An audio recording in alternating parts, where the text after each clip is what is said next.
Rapid high waters. I'm Tia Tran. Coming up next on WVU News, I'll tell you how creeks like the one behind me can be trouble when you're out on the road. Do you enjoy the nightlife? Well, I'm Rob Gillespie, and coming up this week on WVU News, I'll tell you ways that you can stay safe while enjoying the nightlife.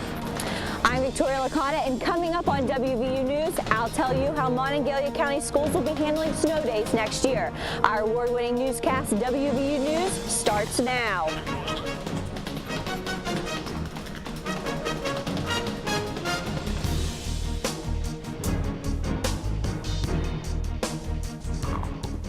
Record-breaking snowfall in West Virginia is drawing attention to resident safety. See how people in Morgantown are preparing for higher temperatures and flooding conditions. I'm Andrew Seeley. And I'm Victoria Licata. Tobacco products will decrease in availability come October. Find out why the largest pharmacy chain will discontinue tobacco sales. You're watching WVU News, an award-winning newscast produced by television journalism students at West Virginia University. Morgantown residents may soon find themselves treading through water rather than snow. That's right, Andrew. WVU News reporter Tiet Tran joins us in the studio with more. Tiet? Thanks, Andrew. Victoria. Some of the largest floods are caused by snow melting, and the Mountain State has received a ton of the white stuff, and that adds up to trouble for those who live in the flood zone.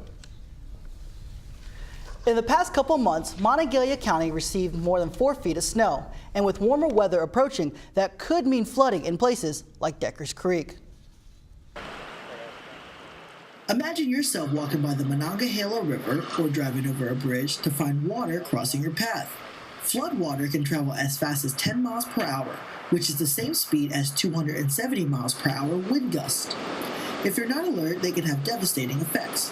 Jimmy Smith, longtime police chief and now deputy director of Mecca 911, says how freezing temperature can increase your chance of a flood. When we have the bitter cold that we've had here recently to where the streams will start freezing up, and then once it starts warming, those ice starts breaking, and then that causes jams, and that'll create these streams to back up very quickly and come out of their banks at that point. Residents that live near bodies of water should always keep an eye out so they have enough time to get to a safe area. Residents like Logan Darnell. I always make sure that I come out here, especially with the snow the way it is and all the warnings we've been getting. I check the river every day, see if it's risen or fallen. Freezing temperature can also cause the Mon River to flood. The Locken Dam in Morgantown is a prime example of that. Now, due to the cold weather we're having, dams like the one right behind me can start building up with ice, and that means disaster for homeowners and businesses that live by the Mon River. Smith also advises residents to purchase flood insurance. Flood insurance costs an average of $400 a year and can cover up to $100,000 worth of damages. According to LiveScience.com, if you live in an area that is likely to flood, you should be prepared with an emergency kit. And if you're in a flood situation, you should pay close attention to the radio for emergency announcements. Thanks, Tiet. Snowfall, icy roads, and cold temperatures have made traveling in Morgantown difficult. It's been one of the worst winters Monongalia County has seen in recent history, and snow days have become a trend for many schools in West Virginia. I found out how state officials are changing the way your children make up canceled school days. This year already, the winter weather has caused Monongalia County schools to miss 13 days of classes, and this is causing major concern for some parents.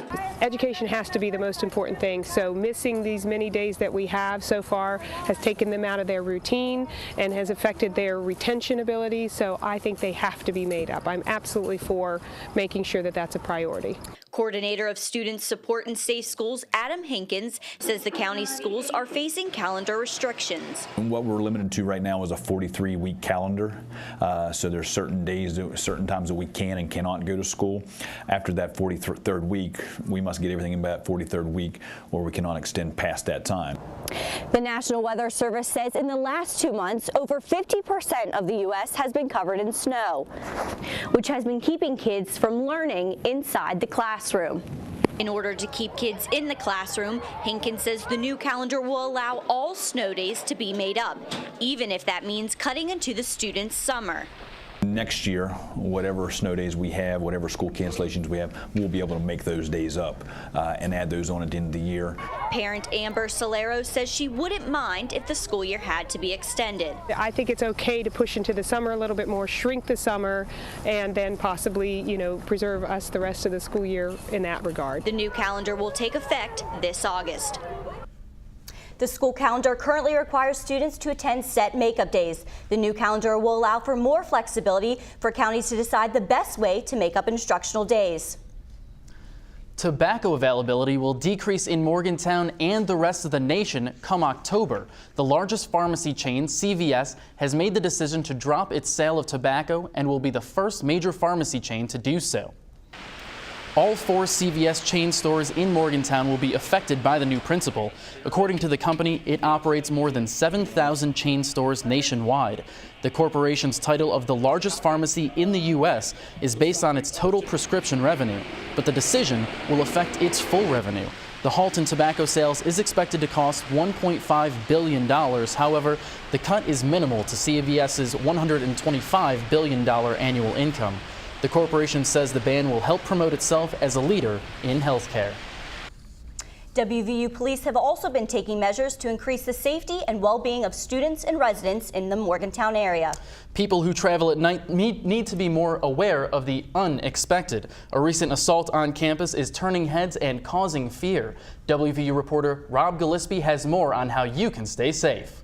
The National Institute of Justice says a college with 10,000 students could experience as many as 350 rapes per year. WVU has 30,000 students. More than half are female. The university's assaults could exceed 500 annually. Just how safe do students feel on campus? When you're by yourself or you get left alone, you get really nervous because you never really know what's going to happen out here. Well, I live alone, so sometimes I do get a little nervous when I walk home. Women are most vulnerable to rape during the first weeks of their freshman and sophomore years, but there are ways you can protect yourself. Alleys like this are dangerous at night, so officials say you should go in a group or a pair when traveling. This alone can prevent your chances of becoming a victim by as much as 90%. WVU Police Chief Bob Roberts says it's important to know where the Blue emergency phones are located and don't hesitate to use them. Actually, 32 on campus now. They're set up so that if you're in an emergency situation or you need help, all you have to do is push the button. It notifies 911. And we're dispatched to that location. I try to leave with friends or my boyfriend, and I never try to be alone anywhere. Police say know your limits and communicate them clearly and firmly. Be aware of your surroundings and avoid secluded places, especially with someone you don't know well. Robert Gillespie, WVU News, Morgantown.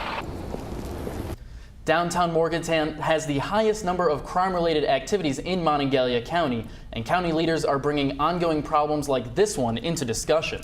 That's right, Andrew. Monongalia County leaders are coming together to better their community. Government reporter Nicole Linder has found out how these ideas are taking effect. Nicole? Thanks, Andrew and Victoria. I recently traveled downtown to investigate a leadership forum where a group of Morgantown residents will have a say in how the city is spending its money. I have a motion and a second. All in favor signify by saying aye. Aye. Elected officials, students, ordinary citizens. A new community group is taking on today's problems and tomorrow's solutions. The Monongalia County Community Leadership Forum encompasses leaders from all over the area who want to better the future of West Virginia. County Commissioner Tom Bloom says the forum forces the community to work together. We couldn't agree on anything, so we could never get anything done. We're now starting to work together to agree on issues and ideas and then move forward. The forum is the first of its kind in the Mountain State. The roundtable brings together ordinary residents, city representatives, county commissioners, and West Virginia University. Participants are encouraged to express ongoing concerns and new ideas. There's no other place to go that you can go once and everybody hears what you have to say. Poor road conditions and inadequate snow removal were major concerns expressed at the last meeting.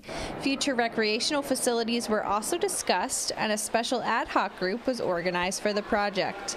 The group discussed the possibility of a future roads fund. The money would go towards fixing ongoing problems such as hazardous potholes that affect much of Monongalia County. Bloom says the forum is open to all ideas and suggestions. We're moving forward and people are seeing the progress, so we're hoping that this will continue. The group meets every other month with their next meeting set for April 3rd. Monongalia County representatives will hold another forum soon. Residents can voice their opinions to city officials on April 3rd. Andrew and Victoria, back to you. Thanks, Nicole. The exchange of ideas certainly enriches a community. And the most diverse can benefit a team. Coming up on WVU Sports, reporter Morgan Farr tells us about a foreign exchange student who's been defending a team's goal, both regional and national. I'm Morgan Farr, and straight ahead on WVU Sports, I'll tell you about the hockey team and their road to the national tournament. We're all different. Our interests, our backgrounds can influence our futures. But without focus, they're just dreams. But what if someone could give your interests life? If they could give your background power? If they could fuel what motivates you? That's what gives dreams meaning, purpose. And perhaps that was the moment you knew you wanted to be a mountaineer.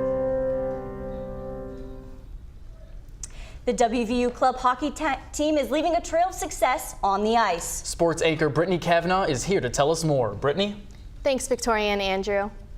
After a strong finish against IUP, the WVU club hockey team is advancing to the national tournament in Delaware. Foreign exchange student and team goalkeeper is a major support of the team, but he says his support comes from fans and teammates. They make his favorite sport more welcoming and competitive. Sports reporter Morgan Farr has more on his story. It all starts in the locker room, from lacing up skates to taping the stick. Canadian foreign exchange student and starting goalie Eric Schatzley's hometown is over 2,000 miles away and says Morgantown is his home away from home. I love the support and the pride of the Mountaineers. Everyone backs the WV, which I love, and that's something you really don't get in Canada. You really don't get a lot of it. Our college sporting events, for instance, don't get the turnout that they do down here. Even something such as hockey, which is like a primary sport in Canada. The Mountaineers are currently sitting right at 500 with a 15-15 record and are led by first-year head coach and Pittsburgh native Paul Tabai, who says goaltending is one of the toughest positions on the team. Eric's got a great open personality. He is a competitor, ultimate competitor, which that's the first thing you look for in a goaltender. He's a competitor. He never likes to give up goals. When he does, he gets pissed off. So he's the kind of guy that you want to build your team around. Starting goalie Eric Schatzley has played in 20 games this season for the Mountaineers, and he has stopped the puck from going between the pipes 444 times. I wouldn't trade it for anything in the world. It's just a phenomenal school. I've made friends here that'll last a lifetime. I feel like 1 year with these guys on the hockey team, I'm closer with them than I have ever been with anyone back home. I feel like I fit in here, and it's just the perfect place for me. The puck drops March 6th for the Mountaineers as they will compete in the CHMA National Tournament at the University of Delaware. Morgan Farr, WVU Sports, Morgantown. It all starts in. With over 50 teams in the division, WVU hockey is one of the 20 teams to qualify for nationals. Victoria and Andrew, back to you.